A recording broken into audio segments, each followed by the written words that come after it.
À 26 ans, Jean-Charles Renaud a suivi les traces de son père, lui aussi dans le commerce.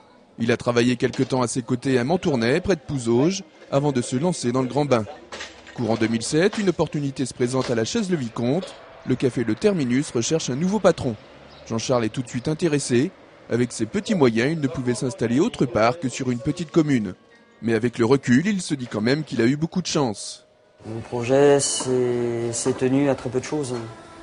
Donc, comme un apport financier, j'étais très limité au départ pour le montage de mon dossier. Ça s'est joué à très peu de choses pour le concrétiser. Donc, je suis là, on va dire, un peu par hasard. Enfin, pas par hasard, mais ça a été très difficile à mettre en place au départ. Un grand merci en passant à la seule banque qui a bien voulu le suivre dans son projet. Sur les 10 enseignes que j'ai faites, ça a été la seule à croire en moi et sans elle, je ne serais pas ici.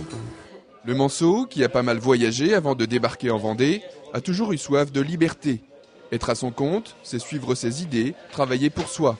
Même s'il l'avoue, il y a des risques, on n'est jamais à l'abri de tout perdre. Pour l'heure, pas de regrets, Jean-Charles vit au jour le jour, travaille surtout le week-end, la semaine c'est plus tranquille, presque trop. Disons que parfois c'est calme, donc il y a un peu d'ennui. Quand on a travaillé dans les grandes villes comme Londres et Paris, qu'on arrive ici, c'est pas du tout le même rythme. Faut savoir garder le moral et puis se remotiver, quoi. Se dire qu'il y aura des jours meilleurs. Une chose est sûre, la Chaise-le-Vicomte n'est qu'une étape dans la vie professionnelle de Jean-Charles Renaud. Un tremplin pour découvrir autre chose. Repartir à l'étranger ou se poser dans quelques années dans une grande ville où ça bouge vraiment, où la clientèle est plus régulière.